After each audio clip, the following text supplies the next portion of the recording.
यदि संसार में बदलू को किसी बात से चिढ़ थी तो वह कांच की चूड़ियों से। यदि किसी भी स्त्री के हाथों में उसे कांच की चूड़ियाँ दिख जाती तो वह अंदर ही अंदर कुढ़ जाता और कभी कभी तो दो चार बातें भी सुना देता। कुढ़ना मतलब गुस्सा हो जाना। तो उसको कांच की चूड़ियाँ इसलिए, ऐसा कांच से उसको कोई परहेज नहीं था, लेकिन उसको कांच की चूड़ियाँ इसलिए पसंद नहीं थी क्योंकि लोग कांच की चूड़ियाँ पहनते तो उसकी लाख की चूड़ियों की बिक्री नहीं होती थी। मुझसे तो वह घंटों बातें किया करता। कभी कभी मेरी पढ़ाई के बारे में पूछता, कभी मेरे घर के बारे में, और कभी यूं ही शहर के जीवन के बारे में। ये सब कौन कह रहा है? लेखक बता रहा है अपने बचपन की याद करके। मैं उससे कहता कि शहर में सब कांच की चूड़ियाँ पहनते हैं तो वह उत्तर देता, शहर की बात और है लला, यहाँ तो सब कुछ होता है। वहाँ तो औरतें अपने मर्द का हाथ पकड़कर सड़कों पर घूमती भी हैं, और फिर उनकी कलाइयाँ नाजुक होती हैं ना, लाख की चूड़ियाँ पहने तो मोच ना आ जाए। तो व्यंग करता है कि जो शहर की महिलाएं होती हैं वो क्या होती हैं, कमज़ोर होती हैं, और उनका हाथ लाख की चूड़ियाँ सहन नहीं कर सकता। कभी कभी बदलू मेरी अच्छी खासी खातिर भी करता। जिन दिनों उसकी गाय के दूध होता वह सदा मेरे लिए मलाई बचा कर रखता। और आम की फसल में तो खातिर करना मतलब क्या होता है? मेहमानबाजी करना, उसकी आव भगत करना।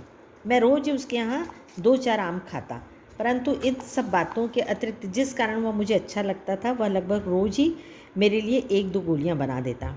मैं बहुधा बहुधा मतलब अधिकतर हर गर्मी की छुट्टी में अपने मामा के यहाँ चला जाता और एक आध महीने वहाँ रहकर स्कूल खुलने के समय तक वापस आता।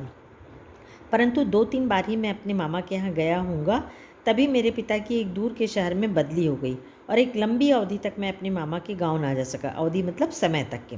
तो उसका शहर ट्रांसफ़र हो जाता है बहुत दूर, और उसका लगभग मामा के यहाँ जाना बहुत नहीं के बराबर हो जाता है।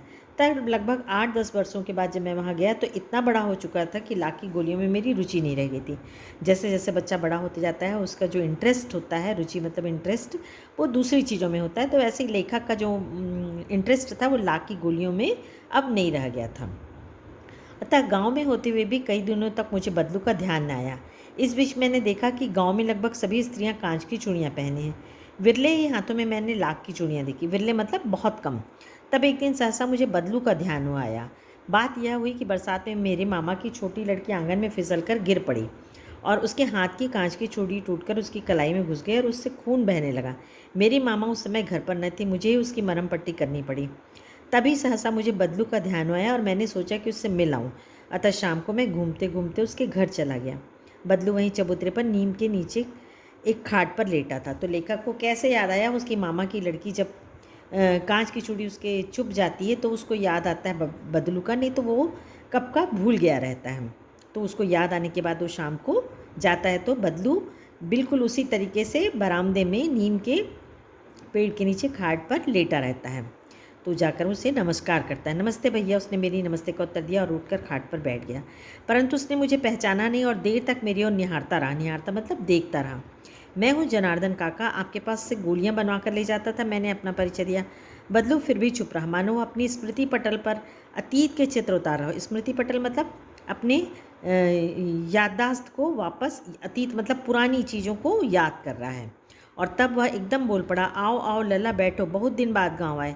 हाँ, इधर आना नहीं हो सका काका, मैंने चारपाई पर बैठते हुए उत्तर दिया।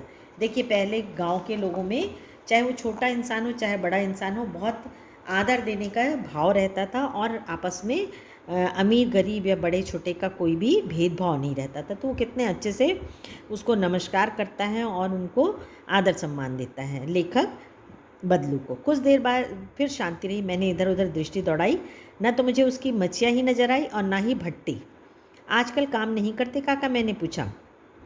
नहीं लला, काम तो कई साल से बंद है। मेरी बनाई हुई चूड़ियाँ कोई पूछे तब तो। गांव गांव में कांच का प्रचार हो गया। प्रचार मतलब पब्लिसिटी। वह कुछ देर चुप रहा और फिर बोला, मशीन युग है ना या लला, आजकल सब काम मशीन से होता है। खेत भी मशीन से जोते जाते हैं और फिर जो सुंदरता कांच की चूड़ियों में होती है लाख में कहाँ संभव है।